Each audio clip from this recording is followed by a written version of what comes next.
Welcome to this CLAM demonstration video. In this first video I will show you how to create a simple web service using CLAM. I assume that you already know what CLAM is and what it's used for. What you might not know yet is how exactly you build web services using CLAM. That is what I will try to demonstrate in this short video. We will build a very simple web service which takes a tokenized input document and generates a frequency list. We will use only very basic Unix tools to accomplish this, and we will make a web service of it using CLAM. So the input of our web service will be a tokenized text document, and the output will be a frequency list. Okay, before we get to the CLAM stage, I will first show this on the command line in action without CLAM. So here we have a terminal. I am of course assuming that you are using Linux or another Unix. CLAM only runs on Unix servers. We are first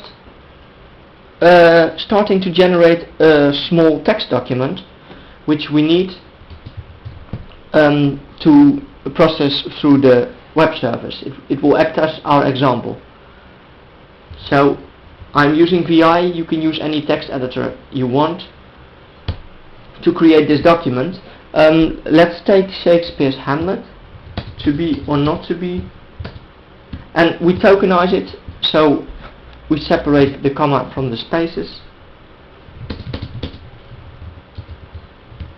Whether it is nobler in the mind to suffer the slings and arrows of outrageous fortune, or to take arms against a sea of troubles, comma, and by opposing end them. Okay, we save this file. We call it input.txt, as you see here. And as you see, we have made an input file for our system. Now, our system will be just, as I said, a basic Unix command line using some simple Unix tools which you can use to generate a frequency list. I will show. First we translate all spaces in our example to new lines so that each word is on a new line. Then we sort the result, we count all the occurrences, and we sort again the result numerically and reverse.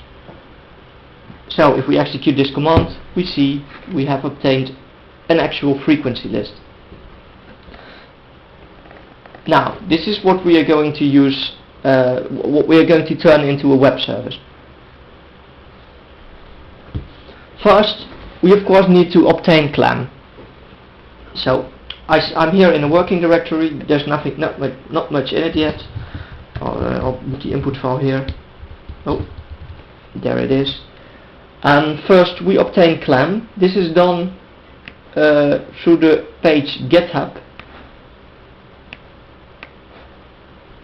Navigate with your favorite browser to github.com/proicon/clam. Select the Git read only option, and here we have a URL which we can use to download CLAM. We copy this URL and we issue the command git clone followed by the URL where Git is to be found, and then we press the enter key and CLAM will be downloaded from Git. The advantage of Git is that your CLAM will be always up to date because you can always pull the next release of CLAM from GitHub. So this ensures that your CLAM is easy to keep up to date. So as we see now, there is a CLAM directory here, and CLAM is thus available to us. Now that CLAM is installed, we can continue. What we need in order to write a web service is we need to write a service configuration file, and we need to write a system wrapper file. The system wrapper file is a small script that wraps around your actual application. In our case, this is the one big command line, and it acts as the glue between CLAM and your application. The service configuration file dictates what kind of parameters are available to your system and what kind of data your system expects and what kind of data it gives back. So we are going to start by creating a configuration file, service configuration file for our specific web service. We first launch our text editor. In this case, the GNOME editor suffices, and then we navigate to, let me do it like this, to our working directory CLAM. In the configuration directory you will find all kinds of service configuration files for various services, and there is a small template file in it which we can use as a basis for our web service. We start by adapting this. So we open the template configuration and we will adapt this. Okay. The service configuration file is written in Python, but extensive Python knowledge is not necessary for this stage. The file is heavily commented, so this should aid you in setting up your system. First of all, the web service you create needs to be identified using a very short alphanumeric identifier, which is used only for internal use. We will call our system FracList, for example. Now the system name is the way the system is presented to the human end users. This has to be a nice human readable name, so we fill in frequency list creator. A description identifies our system. It tells the user something about it and what they can do with it. With this system you can create frequency lists on the basis of tokenized text files. Okay, the second stage in the configuration is the location. We have to point to a root directory which will hold all our projects, so all of the user's data will be contained in this root directory. Well, let's put our ID here, and this is fine as is. The directory will be automatically created by CLAM if it does not exist yet. The URL of the system, or the port of the system, it's not very important because we can override it. Okay, authentication and security is not relevant for this simple web service. We simply have no authentication, no users defined. Okay, the other defaults are also quite acceptable for this demo purpose, so we will leave them as is and not go into them. Okay, this is where it gets important again. For your CLAM web service you have to define profiles. A profile defines what goes into your system and what goes out of your system, and the relations between the two. This is done by using input templates and output templates. So in our frequency list example, we have as input a tokenized text document, and as output we have a frequency list.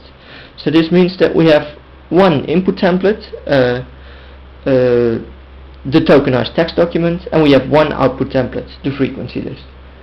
Each input template and each output template needs a unique identifier. So for the input template, let's do something like doc input. It can't contain spaces and it has to be short. Our plain text file is our input file is a plain text file, so we put plain text format here. These are classes that are defined elsewhere actually, but for the time being we deal only with plain text. Of course, CLAM can be used also with a variety of XML formats, and a number are predefined which are available for your usage. Okay, this has to be a description of the input template. So this is something end users will see, so this has to be something that makes sense. Tokenized text input, for example. That should be clear to users that this is the primary input of our web service.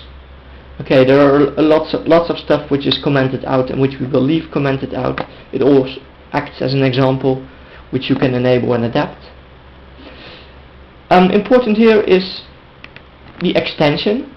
We here dictate that all documents of this type that are uploaded by the user will have to end in the extension txt. Alternatively, we can also dictate an entire file name, but we don't here. And we set also the option unique is true, and this is done to say to the system that there can be only one upload of this type, so there can be only one tokenized text input file. Okay, now we move on. The input template is done, and we move on to the output template.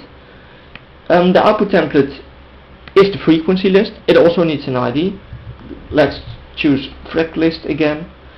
It is also of the type plain text format, and it also needs a human readable description. So here we will put frequency list.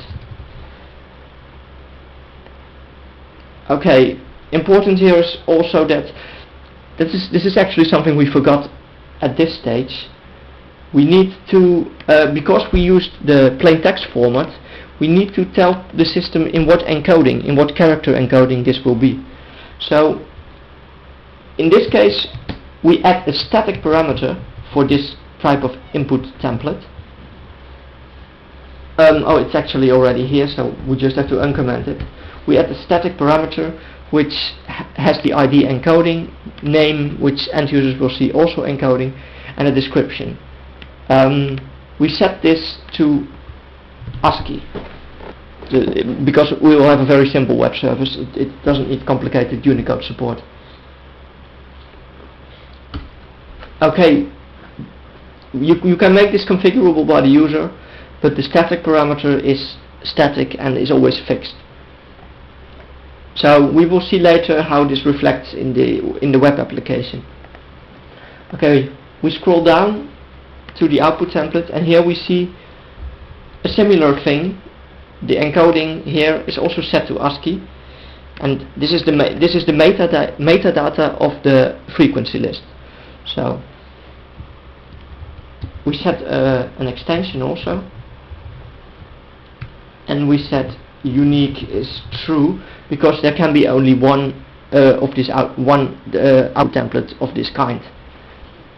So there will be one tokenized text document, and there will be one frequency list. Okay, these profiles actually can get pretty complicated. In this example, we kept it very minimalistic. But in later videos, I will expand and tell you more about the various options in the profile declaration. For now, we move on to the next part of the service configuration file, which is the command. This is actually a very important part because the command determines how your system is going to be called, or actually how your wrapper script is going to be called. CLAM invokes your wrapper script, and your wrapper script in turn invokes your system. That is the recommended way of doing things. So this wrapper script we will call frect list as well, and this is something we are going to have to write. So this will be shown later in this video. We have three parameters to this program, to this wrapper script, and these parameters are filled in by CLAM. So there is a number of parameters you can choose from. You can put them in any order you want, and you can basically just use what you want. It is important to, of course, know what each parameter does. Let's start with output directory. Output directory will be filled by CLAM with the full path of the directory where the output files are going to be stored. Status file is the full path of the file which holds simple status messages, which will be shown in the interface. Data file will point to a file, an XML file in the CLAM XML format, which basically contains all information about the system. If the user selects certain parameters and input files, that information will be present in this data file. So this data file is an important basis for obtaining all that information later in the wrapper script. Don't be intimidated, it's easier than it might seem at this stage. Last, after the command, are parameters. You can define some global parameters which apply to the system as a whole. We will add one simple parameter. First of all, parameters are grouped into groups. So processing parameters, let's make a group called processing parameters, which holds one single parameter, a Boolean parameter, which needs an ID. And we're going to create a parameter for case sensitivity, so we can make our system case sensitive or not. Oh wait, I actually see that I already have an example of this here, so we basically just need to uncomment this, and then we have what we want. We have here a choice parameter. This is a parameter and the user can choose a particular value. This is the name a user will see and the description that the user will see, and this is the internal name, also very important for the RESTful API which is used. Okay, there are two choices, yes and no is the default, so by default we are not case sensitive. Okay, this is a global parameter that users can activate. Now we have already reached the end of our service configuration file, and it is as such rather complete. So we can move on again. There's actually one thing we forgot. We of course need to save our file before we continue to the system wrapper script, and we save our file, we give it the name of our system fraclist in the CLAM config directory. Okay, that's it. So now we move on to the wrapper script. For this also there is a template which is in the wrappers directory, and this is a template we can adapt to our situation. So we open this template. The system wrapper script is written here in Python. The main advantage of this is that if you use Python you can use the CLAM client API and the CLAM data API, and it simplifies a lot of stuff for you, because it does a lot of work which you don't need to reinvent yourself. So first in the let me say first that we can of course write wrapper scripts in any language we want, but if we do so then it will be more work. For example, you need to parse the whole data file, the XML data file which we use as a basis. You might need to write a whole parser for it, or alternatively you can tell CLAM to convey the parameters on the command line rather than use the XML file. So you can write your template file in Perl, or your wrapper file in Perl or Java or whatever you want. But if you do it in Python, you can use the whole framework I set up, and it will be a minimum amount of work. Okay, we see here that there are 3 command line arguments which we store into variables. These correspond of course exactly with the ones here in our service configuration file. Where are they? Let me see. Okay, here they are. Here we call our wrapper script like this, with the arguments data file, which is the big XML file, the status file, and the output directory. So you see this here, data file, status file, output directory. So here we parse what we have been given by CLAM. So this script is also invoked by CLAM, as you know. Okay, the next step is to parse the XML data file. Because we have these libraries, these CLAM libraries, this is very easy. We just issue this line: CLAM data is CLAM common data, get CLAM data, and this data file is the one which we retrieved from the arguments.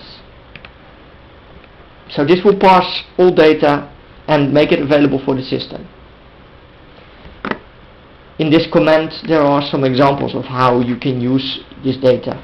You can obtain the ID of the system, You can obtain the ID of the project you're in, the user that's logged in, the status. You basically have access to all information using this CLAM data instance which we just generated.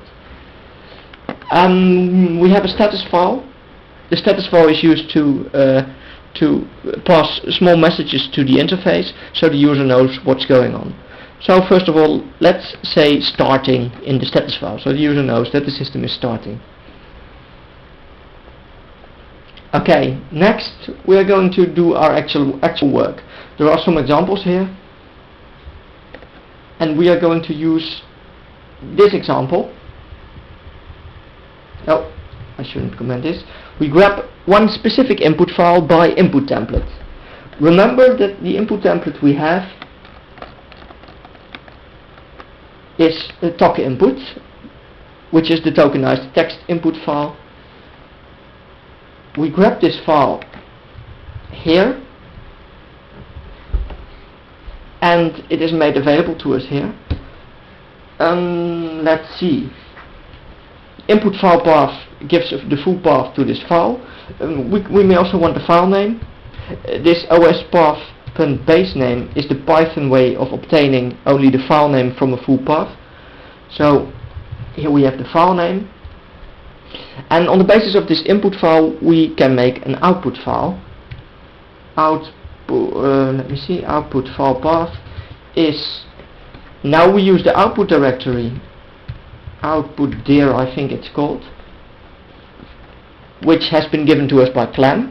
So this is the directory where CLAM expects all output files, and we combine this with the file name that we have gotten from the input file, and we add an extra extension fraclist, and you will see that this corresponds with what we set up here.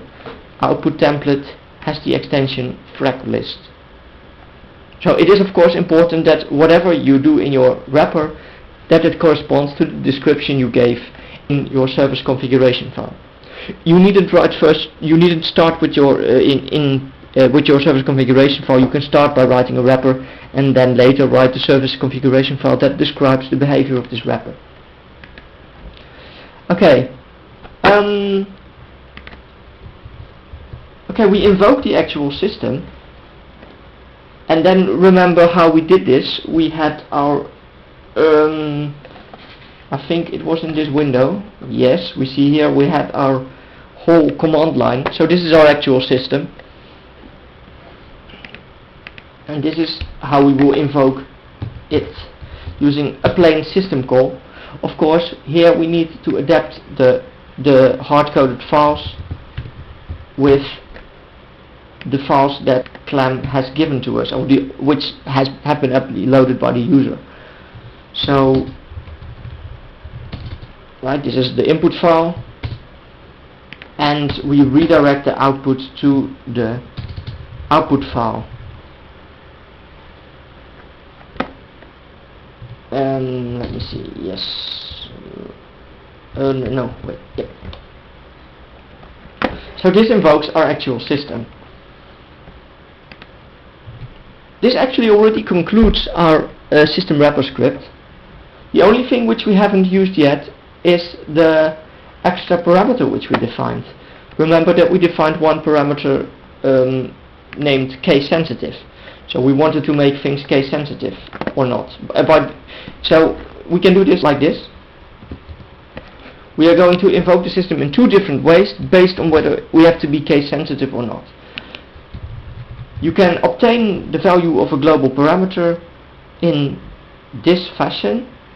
What was the name again? Case sensitive, yes. Case sensitive.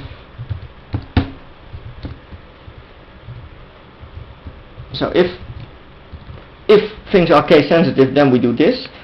If we want to be case insensitive, what we do is we add an extra command here that basically translates all uppercase letters to lowercase letters. So now we have two situations, one for the case sensitive situation and one for the case insensitive situation, which will translate everything to lowercase. This concludes our system wrapper script. So we are now done to try the system. First, of course, we save the file. We save it as frequency list wrapper.python, which corresponds with what we have here. Okay, so now we can continue and actually start our web service. We do so by invoking CLAM service.python, and we invoke it on the configuration file, which is specified in Pythonic syntax as follows: clam.config.tracklist. CLAM has a built-in web server, which is ideal for development purposes. So when we launch it this way, it will be launched with the built-in web server. I add a small host argument, and I add a port argument which overrides any values in the configuration file. So we will launch the internal web server on port 8080. Okay, we see an error. This is not uncommon. If you made an error in your configuration file, you will most likely see it here. And here CLAM has detected that the wrapper script we intended to use has no execute permission. So that is simple to remedy. We give it execute permission and we launch our service again. Okay, so CLAM is launched using our new web service. We go to our browser and we point it to, here it is. Okay, we create a project. This is the web application, and everything is on a project basis, as you probably know already. So users have to create projects, and in the context of a project they can do their uploads, and the results will also be maintained if they desire so. So we start a demo project, and we're now in the next stage in which we can upload input files. So what we do is we upload the file from disk. The type of file we want to add is tokenized text input. So this is our input template. We see here one of the parameters we had configured for it, which was static, so this is why we can't change it. So this is the encoding. We select and upload the file, and we select our small piece of Hamlet. You see it's uploaded now. We can verify this by seeing it here. And now we are going to process it by clicking the start button, which is slightly clipped, I see, because of the small window. This is our global parameter. We leave it as is. We don't want case sensitivity. We press start, and now our system is invoked. At this stage, users may safely close their browser because the process is running in the background independently of whether the user is still in his browser window or not. Okay, it only took a little while, and our service is done, and you see here the two status messages that we outputted in the wrapper script, and we see the outputted file frequency list. This corresponds to the output template. We can click on this file to view it, and here we see the result of the frequency list. So this basically concludes our demonstration, and we have just succeeded in creating a simple web service.